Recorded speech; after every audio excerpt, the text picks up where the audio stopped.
Dans cette vidéo, je vais te montrer comment créer un asset de valeur. Je vais le faire en live directement devant toi, que tu puisses voir clairement toutes les étapes, tous les process et que tu puisses le mettre en place directement à la fin de cette vidéo. Donc pour t'expliquer un petit peu, j'ai pris un exemple pour que ça te parle tout simplement. Donc un expert en génération de leads sur LinkedIn, ça sera notre exemple tout le long de la vidéo. Sa cible à lui, c'est les coachs business qui ont moins de 2 ans d'expérience et qui ont peu d'abonnés actifs sur la plateforme, d'accord? Donc on va prendre son exemple à lui pour créer notre asset de valeur. Pour que tu puisses comprendre un petit peu quand même ce que je suis en train de t'expliquer, un asset de valeur, c'est un échantillon de ton expertise qui va permettre de résoudre un problème précis de ta cible.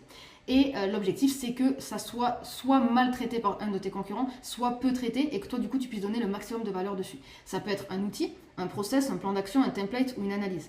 L'objectif majeur, c'est de créer un déclic dans la tête de ton prospect, d'avoir une solution qui va être livrée, qui va être exceptionnelle et de déclencher une réponse automatiquement, d'accord? Ça, c'est l'objectif d'un asset de valeur. Donc maintenant, on va le créer directement.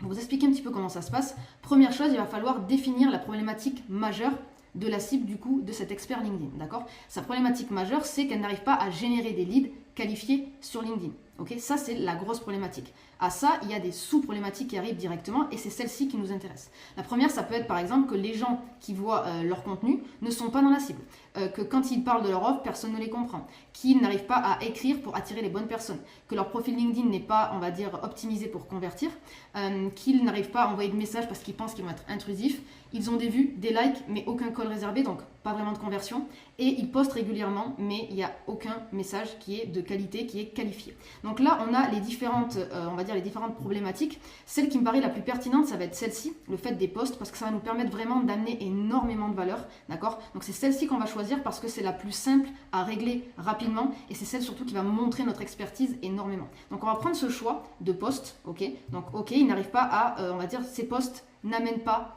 de messages qualifiés, n'amènent pas de lead, donc il y a des problèmes au niveau de ces posts, on va régler ça.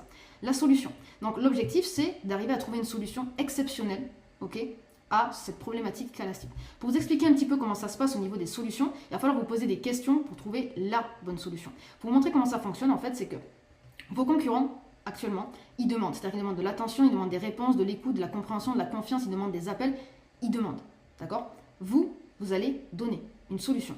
D'accord? Ça va changer quoi concrètement? C'est que vous allez créer un effet de réciprocité, créer de la confiance, vous allez casser le réflexe de méfiance automatiquement, vous allez montrer ce que vous savez faire au lieu de le dire et vous allez attirer au lieu de pousser. Ça, c'est très important. Et en fait, tu vas automatiquement te différencier de tes concurrents avec ton message parce que tu vas automatiquement, et c'est tout à fait normal, te différencier de la masse qui vont faire beaucoup de messages qui vont être identiques et qui vont demander, toi, tu donnes. Il y a une petite phrase que j'aime bien dire à chaque fois à mes clients, c'est que dans un monde où tout le monde demande, sois celui qui donne.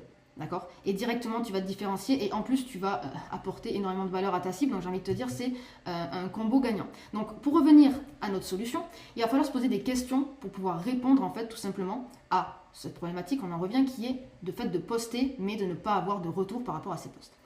Première question à se poser, c'est de quelle façon règles-tu ce problème dans ton offre? Donc là, on part avec du coup notre petit bonhomme LinkedIn. Comment il fait pour régler ce problème dans son offre? Potentiellement, ce qu'il fait, c'est qu'il va rédiger les posts à la place de la personne. Tout simplement. Ok, donc on prend cette information, nickel.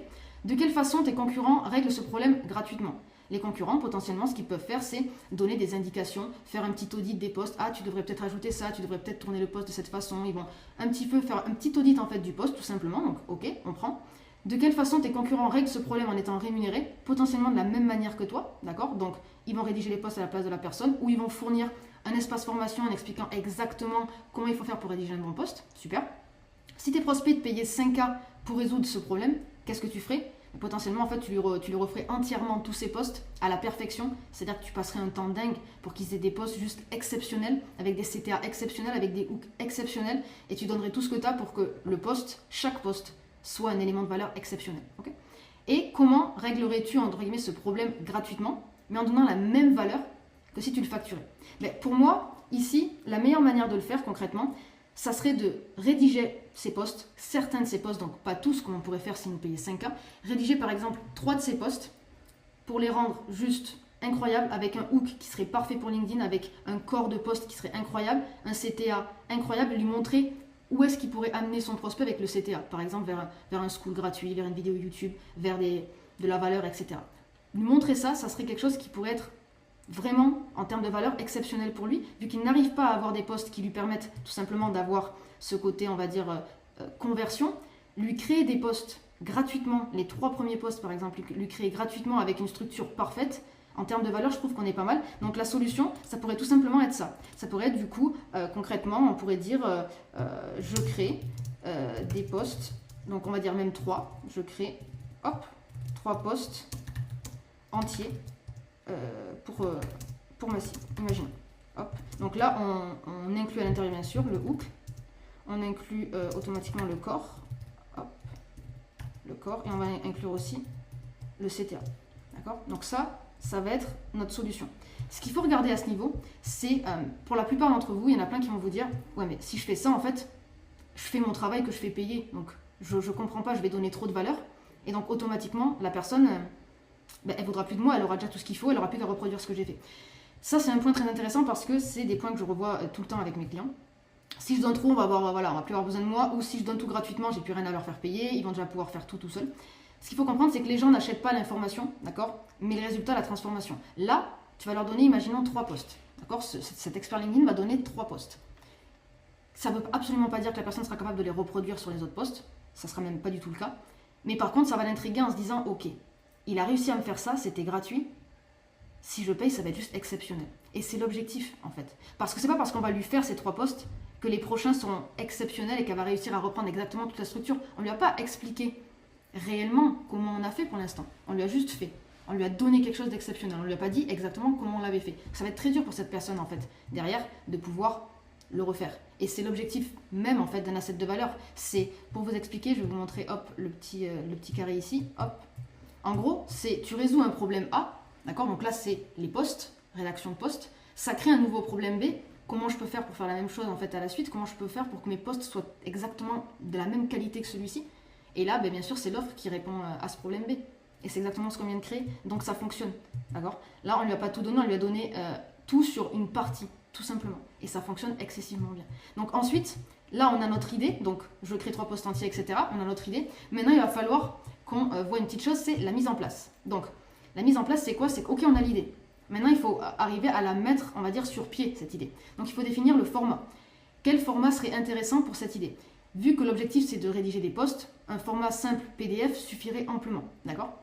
Donc un format PDF, dans le sens où on écrirait les posts sur un PDF qu'on pourrait lui envoyer directement, ça suffirait. Par contre, en termes de valeur ajoutée, il faut amener quelque chose de supplémentaire. Rien que déjà, par rapport au PDF, vous pouvez les mettre sur GenSpark. Imaginons, on peut les mettre sur GenSpark. Il va nous faire du coup un design qui va être vraiment top, qui va amener du professionnalisme. Donc ça, je pense que ça peut être vraiment pas mal d'amener cette valeur ajoutée de GenSpark. On peut ajouter à ça aussi une petite vidéo Loom pour expliquer pourquoi on a fait ça, pourquoi on l'a fait, comment on l'a fait rapidement, pour lui montrer la valeur qu'on veut lui apporter. Donc ça peut être excellent aussi en termes de valeur ajoutée.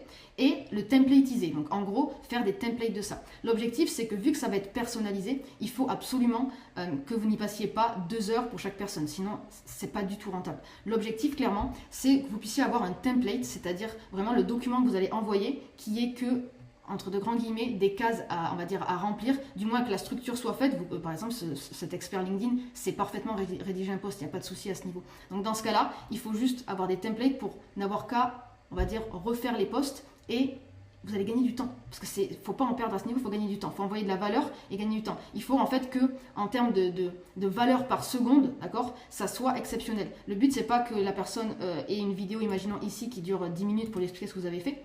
Mais vous, il ne faut pas que ça vous prenne 1 heure non plus pour le faire.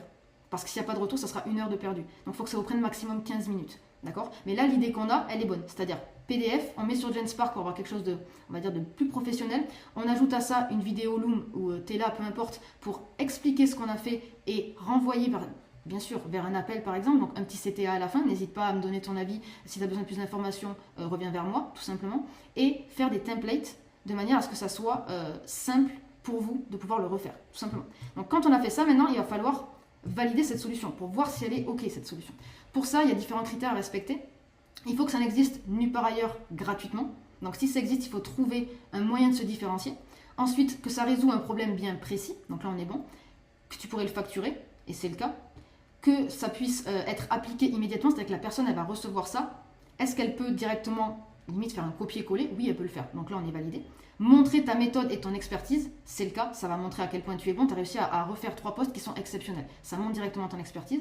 Ça donne envie de travailler avec toi. Et oui, parce qu'il n'y a eu que 3 posts qui ont été faits. Alors que la personne, elle en poste un par exemple tous les jours. Donc elle sait qu'elle va avoir à nouveau ce problème-là. Donc ça donne envie de travailler avec toi, ça donne envie de savoir où tu vas. Et ça te prend maximum 15 minutes à créer. Donc là, notre asset de valeur, il est validé, ok? Donc pour revenir à ce qu'on a fait au début, on a défini la problématique majeure. Ensuite, on a choisi, donc parmi les sous-problématiques, une problématique qui est vraiment bien précise pour cette cible et qui peut lui apporter énormément si elle est résolue. On a trouvé du coup une solution qui répond parfaitement à ces questions-là et qui va créer du coup un autre problème derrière. Donc c'est exactement ce qu'il nous faut. On sait que cette solution-là, elle apporte énormément de valeur et qu'elle n'est pas donnée par des concurrents à longueur de journée. Donc on a cet aspect de différenciation et on sait surtout que la personne, elle aura besoin de nous par la suite. C'est exactement ce qu'on cherche.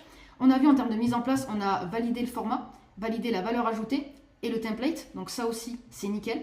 Et on a pu du coup la valider entièrement en cochant les différents critères. Donc vous voyez là, à partir de ce moment-là, on a validé un value asset.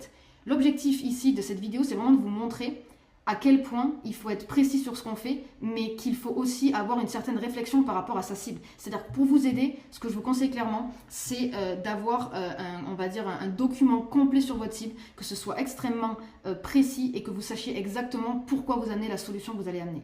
Et dès l'instant où ça s'est créé, vous n'avez plus entre guillemets qu'à l'envoyer en prospection et vous allez voir que les taux de retour vont être exceptionnels. Donc on arrive à la fin de cette vidéo. Si tu es un freelance qui génère entre 2000 et 5000 euros par mois et que tu as envie de créer ce genre de value asset pour ton business, n'hésite pas à prendre rendez-vous avec moi directement en description. Ça sera un grand plaisir. Je pourrai analyser entièrement ton business et on pourra créer tout ça ensemble. Donc n'hésite pas et on se retrouve pour une prochaine vidéo.